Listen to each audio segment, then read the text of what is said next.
చాలామంది యోగాకి అనేది ఇంపార్టెన్స్ ఇస్తున్నారు. అసలు ఈ యోగాకి ఎందుకు అంత ఇంపార్టెన్స్ ఇస్తున్నారంటారు? చూడండి, యోగాకు ఈ మధ్య కాలంలోనే కాదండి, క్రీస్తు పూర్వం 5000 సంవత్సరాల క్రితమే మన భారతదేశంలో సనాతన ఋషులు దీన్ని ప్రారంభించారు.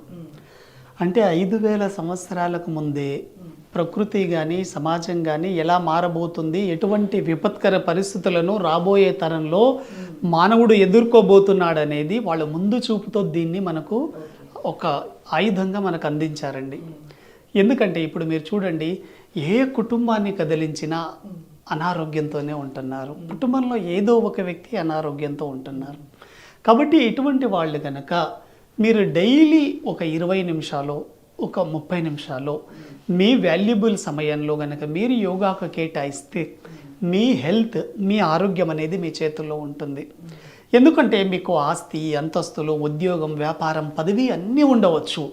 కానీ వాటిని అనుభవించడానికి మీకు హెల్త్ ఉండాలి కదా.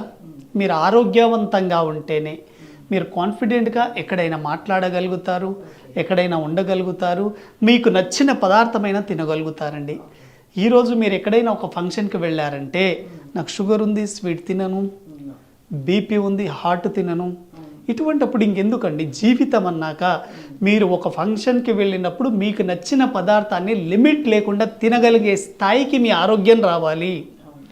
ఎప్పుడైతే మీకు సంపూర్ణంగా, మీ మనస్ఫూర్తిగా మీకు కోరుకున్న రుచిని మీరు అనుభవించినప్పుడు మీకు ఎటువంటి ఆరోగ్య సమస్యలు ఉండవు కదా.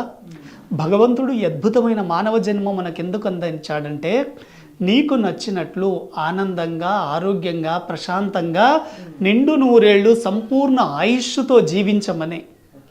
కాబట్టి ఇంత మంచి జీవితాన్ని మనము వ్యసనాల ద్వారాను, నెగిటివ్ ఆలోచనల ద్వారాను అనారోగ్యం పాలు చేసుకుంటే ఎలాగా? కాబట్టి ఎవరైనా సరే యోగా మార్గంలోకి ప్రవేశించి మీ జీవితాన్ని గనక మంచిగా ఆరోగ్యంగా ఉంచుకోవడానికి ట్రై చేస్తే చాలా మంచిదండి. ఈరోజు ప్రపంచమంతా ఎందుకు భారతదేశం వైపు చూస్తుంది? ప్రపంచంలో ఎక్కడ లేనటువంటి సనాతన ఋషి సాంప్రదాయం కేవలం భారతదేశంలోనే ఉందండి. కాబట్టి మానవుడిగా పుట్టడం మన అదృష్టం. భారతదేశంలో మనం జన్మించడం మన పూర్వజన్మ సుకృతం. ఆధ్యాత్మికత మార్గంలోకి రావడం, యోగా గురించి తెలుసుకోవడం మనకు నిజంగా మన వరం అది. కాబట్టి ఇటువంటి దేశంలో, ఇటువంటి గడ్డ మీద మనం పుట్టినప్పుడు ప్రపంచమంతా మన కోసం ఎదురు చూస్తుంది. మనం ఎలా ఉండాలి? ప్రపంచానికి ఆదర్శవంతంగా ఉండాలి. కాబట్టి యోగా అనేది ఒక వ్యక్తికి శారీరకంగా కానివ్వండి, మానసికంగా కానివ్వండి, జీవితానికి ఒక ఆర్ట్ ఆఫ్ లివింగ్గా నేర్పుతుంది. అంటే మీకు ఒక జీవన విధానాన్ని నేర్పుతుంది. చాలామంది ఏమనుకుంటారు, యోగా అంటే ఎవరో ముసలి వాళ్ళు చేసేది, ఇది ఒక ఫిజికల్ ఎక్సర్సైజ్ అనుకుంటున్నారండి. ఫిజికల్ ఎక్సర్సైజ్ కాదండి, ఒక వ్యక్తికి ఫిజికల్ అండ్ మెంటల్ని చాలా ఫిట్గా ఉంచుతుంది.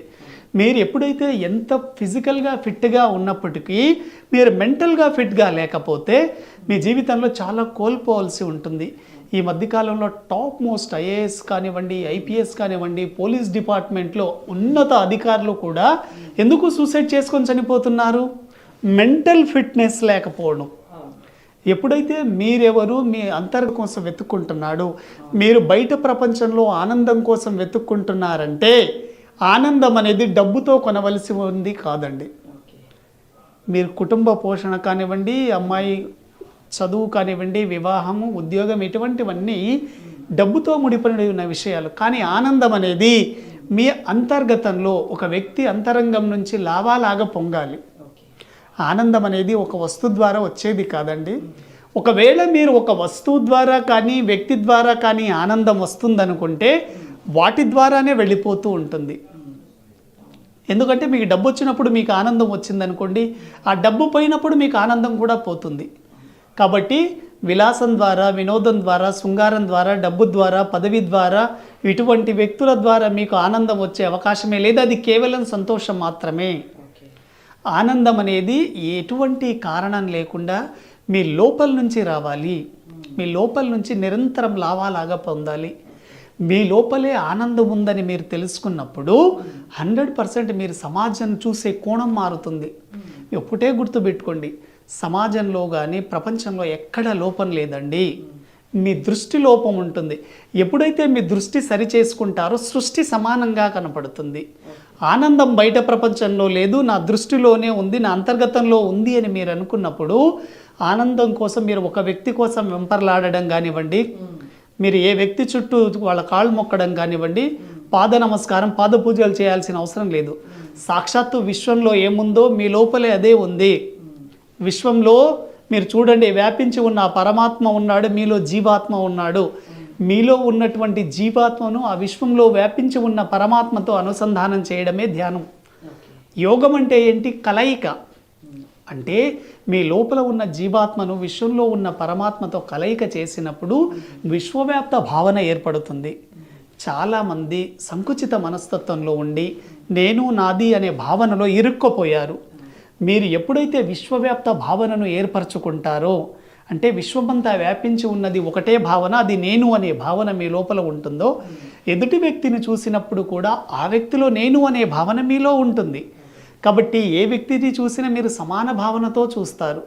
యోగం అదే అంటుందండి. యోగం సమత్వం ఉచ్యతే, సమానంగా చూడడం. అంటే రాగద్వేషాలు లేని జీవితంలో మీరు ఆ స్థాయికి రావాలి. కాబట్టి మీరు ఏదైతే పొందాలని కోరుకుంటున్నారో అది మీ లోపలే ఉంది. అది మీరు తెలుసుకోవాలంటే ధ్యానం చేయాలి. చాలామంది ధ్యానం అంటే ఏమనుకుంటున్నారు? కళ్ళు మూసుకొని ఏదో చేయాలి అని అనుకుంటున్నారండి. ఏదో ఒకటి చేయకుండా ఉండడమే రియల్ మెడిటేషన్.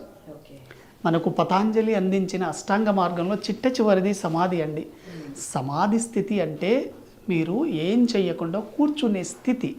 మీరు ఏది చేయకుండా కూర్చున్నప్పుడు మీ లోపల మౌనం ఏర్పడుతుంది. ఆ మౌనంలో నుంచి మీ సంస్కారాలు ఏంటి, మీ గత జన్మ ఏంటి, మీకు అస్పృహ అనేది వస్తుంది. మీరు ఈరోజు ఏ మార్గంలో ఉన్నారో గత జీవితపు మీ వాసనల నుంచి, సంస్కారాల నుంచి మీకు వస్తుంది. కాబట్టి ధ్యానం మీరు చేయాల్సిన ఏం లేదండి. మీ వాల్యుబుల్ టైంలో రోజు ఒక 15 నిమిషాల నుంచి 30 నిమిషాల వరకు చేయండి. వెరీ వెరీ సక్సెస్ఫుల్గా ఉంటుంది. మీ ఆరోగ్య సమస్యలు కావచ్చు, మానసిక సమస్యలు కావచ్చు, మీ అస్తవ్యస్త జీవితం ఏదైనా కానివ్వండి, మీరు ఒక 42 రోజులు కనుక రోజు 30 నిమిషాలు కళ్ళు మూసుకొని కూర్చోండి చాలు, ఒక కొత్త జీవితాన్ని చూస్తారు. కాబట్టి మీ లైఫ్ సరిగా ఉండాలి అంటే ధ్యానం చాలా ప్రధాన పాత్ర పోషిస్తుంది. మీరు ఏదైతే జీవితాన్ని ఆశిస్తున్నారో మీరు ముందుగా మీరు ఫాలో అయ్యే విధానం చాలా ముఖ్యం.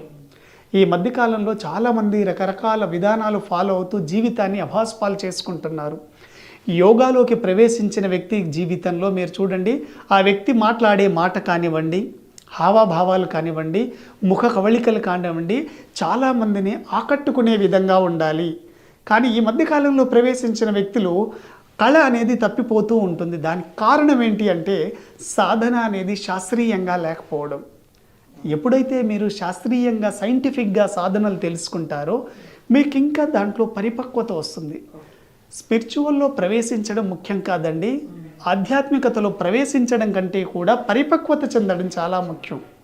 కాబట్టి డోంట్ బిలీవ్ ఎనీథింగ్ బ్లైండ్లీ. మీరు ఏ విషయాన్ని గుడ్డిగా నమ్మొద్దు. ప్రతి విషయాన్ని మీరు అనాలిసిస్ చేసుకుంటూ వెళ్తే భగవంతుడు ఈ సమస్త జీవరాశుల్లో మానవుడికి ఇచ్చిన గొప్ప వరము విచక్షణ జ్ఞానం అండి.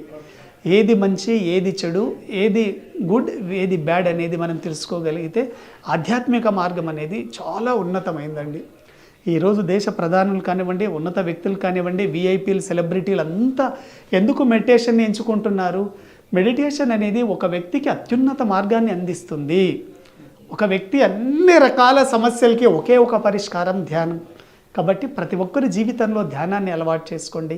Very very successful. మీరు చేయాల్సింది ఏం లేదు, ప్రశాంతంగా కళ్ళు మూసుకొని కూర్చోండి. కూర్చునేటప్పుడు మీ తల, మెడ, వెన్నెముక నిటారుగా ఉంచుకోండి. ధ్యాన రహస్యం అంతా మీ వెన్నెముకలోనే ఉంది. వెన్నెముక నిటారు పెట్టుకొని ప్రశాంతంగా కూర్చోండి. మీకే అనుభవంలోకి వస్తుంది. మీరు శ్వాస మీద ధ్యాస పెట్టవద్దు, ఏమీ చేయవద్దు. ఆలోచనలు వస్తూ ఉన్నా పర్లేదు, వాటిని యాక్సెప్ట్ చేస్తూ ఉండండి. ఆలోచనలు కూడా ధ్యానంలో ఒక భాగమే. సమస్తము మీరు భగవంతుడే అనుకున్నప్పుడు ఆలోచనలు కూడా భగవంతుడేగా, మరి వాటిని వ్యతిరేకించవద్దు. మీరు ప్రశాంతంగా కూర్చోండి. అద్భుతంగా మీ జీవితంలో అత్యున్నత స్థాయికి వెళ్తారండి. మీ జీవితంలో మీరు ఎంచుకునే మార్గమే ముఖ్యం. మీరు ముళ్ళ బాట ఎంచుకున్నారనుకోండి మునిగిపోతారు, రాళ్ల బాట ఎన్నుకున్నారనుకోండి గాయాల పాలవుతారు. కాబట్టి మీరు పూల బాట గనక ఎంచుకుంటేనే ప్రజల చేత పూజలందుకునే స్థాయికి వెళ్తారు. కాబట్టి మీ జీవితాన్ని ప్రజల చేత పూజలు అందుకునే స్థాయికి వెళ్ళాలంటే ఏకైక పడే మార్గం ఆధ్యాత్మిక